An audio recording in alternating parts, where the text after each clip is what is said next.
Olá, meus amigos. Aqui quem fala é o Thiago Justino. É um prazer inenarrável ter vocês aqui no meu canal. E hoje nós vamos falar sobre a reforma tributária.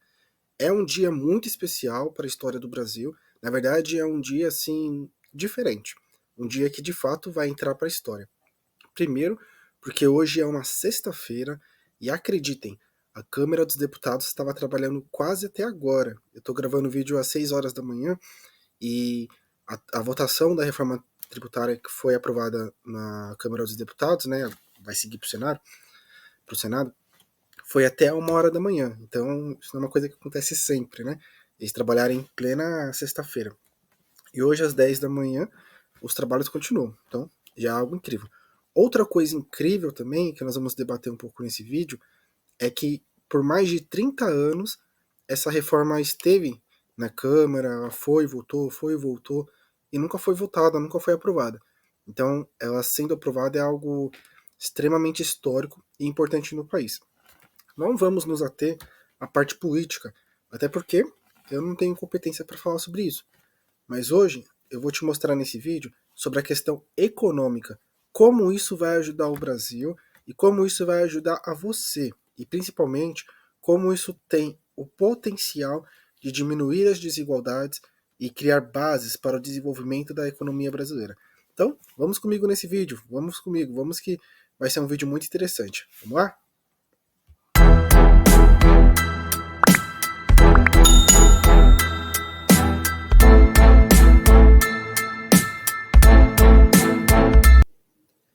Você conhece a curva de Laffer?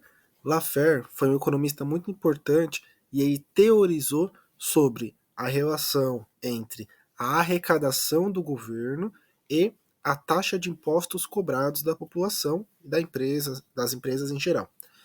E o que esse gráfico quer dizer para a gente?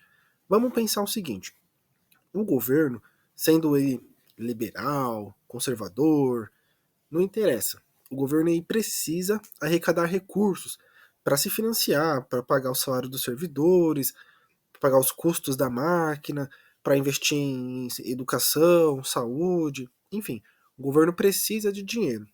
E no limite de qualquer situação, o governo aí tem a chave do cofre e ele pode simplesmente imprimir mais dinheiro, gerando uma inflação e, de fato, virando uma Venezuela.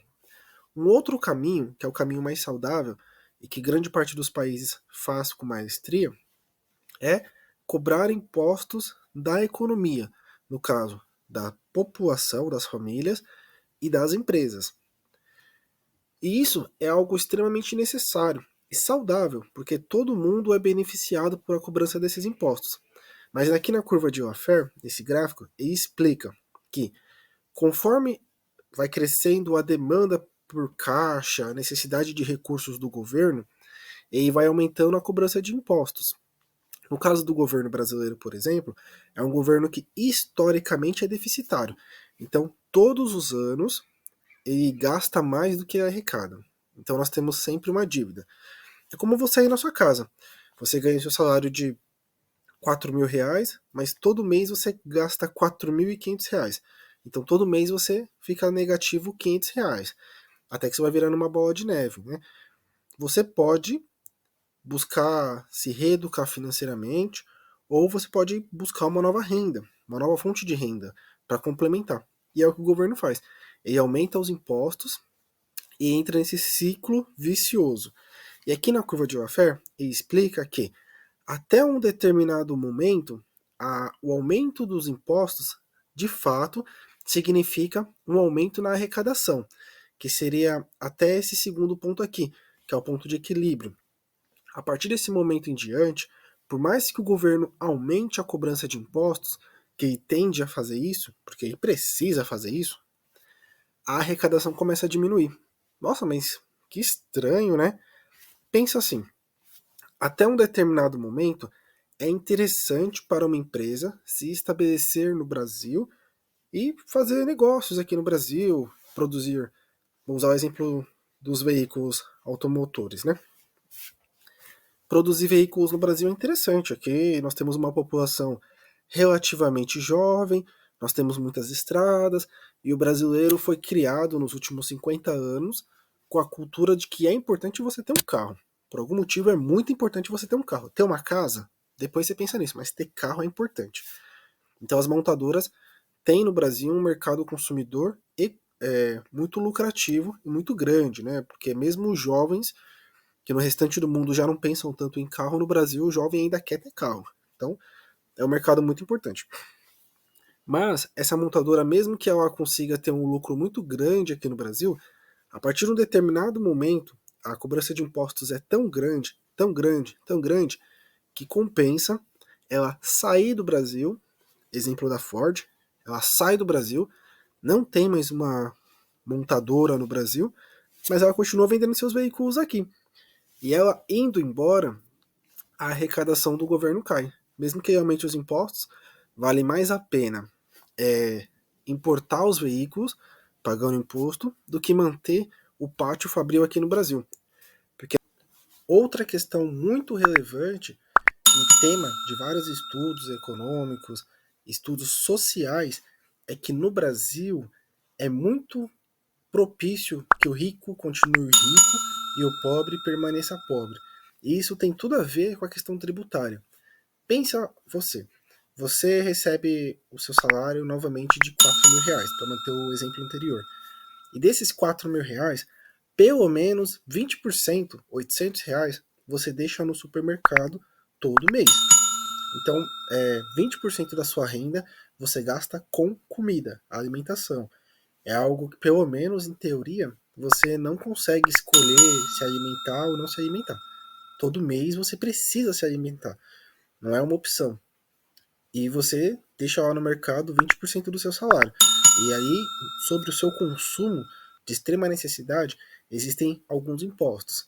Agora, pegando um outro exemplo, uma pessoa que ganha 10 vezes mais do que você, uma pessoa que ganha R$ 40.000, essa pessoa, quando vai ao supermercado, ou manda um funcionário ir ao supermercado, né, que é uma pessoa rica, ela também deixa lá R$ 800.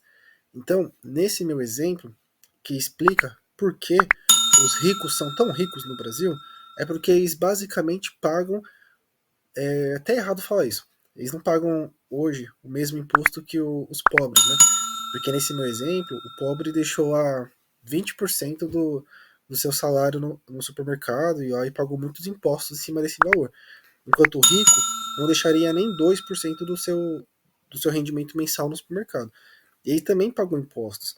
Então, uma pessoa pobre que gasta grande parte dos seus recursos sobre o consumo, que é o consumo de necessidade, não é nada supérfluo, ele paga um tributo exatamente igual a uma pessoa rica. E isso não está correto, né? Isso não é o mais adequado. E não é esse o tipo de cobrança que nós vemos em países desenvolvidos, esse tipo de imposto sobre o consumo.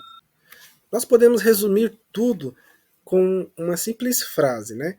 Quem paga mais tributos, quem acaba sendo mais penalizado são as pessoas que têm um salário menor, as pessoas consideradas pessoas mais simples, porque precisa pagar IPVA, precisa pagar IPTU e precisa pagar várias outras taxas e impostos que a gente muitas vezes nem consegue enxergar, mas a gente está pagando.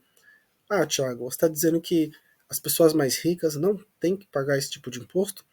Sim, elas pagam também, mas geralmente esse tipo de imposto significa pouco na renda da pessoa, que é um pouco mais rica. Inclusive, existem artimanhas e mecanismos para que esse imposto seja ainda menor para essas pessoas que têm uma condição financeira melhor. Por exemplo, eu tenho um imóvel, mas não está no meu nome, está no nome da minha empresa, então o imposto já é menor. E entre várias outras coisas que a reforma tributária visa melhorar. O imposto sobre os bens, como por exemplo o IPVA, é algo cobrado sobre veículos. Tudo bem. Vai dizer agora que pessoa rica não tem carro. Sim, pessoa rica tem carro. Muitas vezes mais de um veículo. E tem que pagar IPVA, normal. Assim como a classe média, que muitas vezes também consegue ter dois veículos, um do marido, da esposa, paga lá o seu IPVA. Mas essa proposta de reforma tributária também visa cobrar IPVA de jatinho, lancha, jet ski, que é algo que só pessoas ricas têm e incrivelmente no Brasil não é cobrado, não é uma coisa que Não faz muito sentido. Um fato interessante também sobre essa reforma tributária é que, historicamente, o Estado de São Paulo e o seu chefe do executivo estadual, governador, sempre foi contra a reforma tributária. Desde a democratização do primeiro governador democrático, mais de 30 anos, enfim, sempre fomos contra essa reforma tributária. E dessa vez, pela primeira vez, que não é assim algo é uma vergonha, né? Pela primeira vez, um governador paulistano, que na verdade é carioca, né? Mas pela primeira vez, ele é a favor da reforma tributária. Isso demonstra alguns sinais pra gente. O primeiro é que ele quer ser presidente do Brasil, obviamente, e todos os outros governadores não conseguiram virar presidentes, inclusive o atual vice-presidente, que também era contra a reforma, não conseguiu se eleger. E segundo, nós chegamos a um nível que é extremamente necessário realizar essa reforma. Não dá para esperar mais. Né? Você sendo, dependente do seu espectro político, direita, esquerda, centro, todos nós concordamos que precisamos dessa reforma para voltar a crescer. Então tá bom, Thiago. Eu entendi o que você falou até esse momento no vídeo, mas agora eu gostaria de saber que isso vai mudar de fato na minha vida, no dia a dia. Então vamos lá. Bom, eu encontrei essa reportagem do G1, da Globo, sobre a reforma tributária que já foi aprovada na Câmara dos Deputados e agora vai seguir para o Senado. E nessa reportagem, que eu achei muito simples e boa, né? Ela dá alguns exemplos, tem um gráfico aqui que a gente vai ver, né, uma imagem, mas funciona basicamente assim. Hoje, ao longo da cadeia produtiva, é preciso pagar vários impostos. Então, por exemplo, usando o exemplo da Ford ou de qualquer montadora, ela é uma montadora, ela não fabrica o carro, ela monta.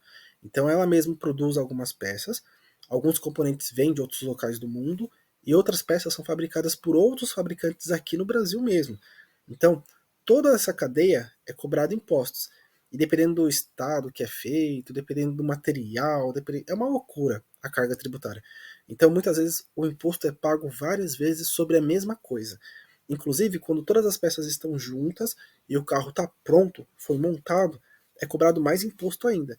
Então, se hoje um veículo custa 70 mil reais, tem a margem de lucro da montadora, que ela não trabalha de graça também, né? Mas quase 50% desse valor total é só imposto. E é imposto que foi pago várias vezes ao longo da cadeia produtiva. Então, hoje, com essa proposta de reforma tributária, isso vai praticamente sumir. Inclusive, essa é a grande vantagem dessa reforma, porque, como nós vamos ver nesse exemplo, no final das contas, o valor que será de fato cobrado é um valor menor para o consumidor. Para isso, será preciso substituir muitos desses impostos que causam a burocracia, causam a dificuldade para o empresário entender o que ele precisa pagar, né? Então, todos esses impostos, PIS, CONFINS, ISS, ICMS, IPI, tudo isso existe a proposta de substituir esses impostos federais e estaduais e municipais por um único imposto, que é o IVA, que é o Imposto sobre o Valor Agregado. E como vai funcionar esse imposto? Por exemplo, um produto que é feito por um produtor rural e chega ao consumidor com um valor de R$ 55, por exemplo, aqui nós vamos considerar uma alíquota de 10%. Não necessariamente vai ser essa alíquota, né? Ela ainda não foi decidida. Mas só para questão de exemplo, o G1 considerou 10%. Então, de R$ 55, 10% seriam R$ 5. Então, R$ 5 de imposto. O próximo processo da cadeia produtiva é ir para uma indústria de tecelagem. E lá, esse produto vai sair com valor de R$ 66. 10% de R$ 66 seria R$ 6 e seria R$ 6, né? Só que como já cobrei R$ 5 de imposto no processo anterior, então agora eu vou cobrar somente mais R$ 1. E assim sucessivamente, sem cobrar duas vezes o mesmo imposto sobre o mesmo produto. Isso tem um poder muito incrível de chegar lá no final da produção, o produto ter de fato 10% de imposto, não o mesmo imposto cobrado várias vezes. Isso vai deixar os produtos mais baratos no geral e além de trazer mais justiça na cobrança desses impostos, porque quem sofre mais pagando esses impostos é quem ganha menos. E se você que ganha menos ou tem um salário menor, né, que é o jeito mais correto de falar, ganha um salário mínimo, vai amanhã ao supermercado e você encontra vários dos seus produtos muito mais baratos, é como se o seu salário tivesse aumentado, já que o seu poder de compra aumentou. Então isso traz isonomia, traz justiça e traz desenvolvimento social. É algo muito, mas muito, mas muito importante.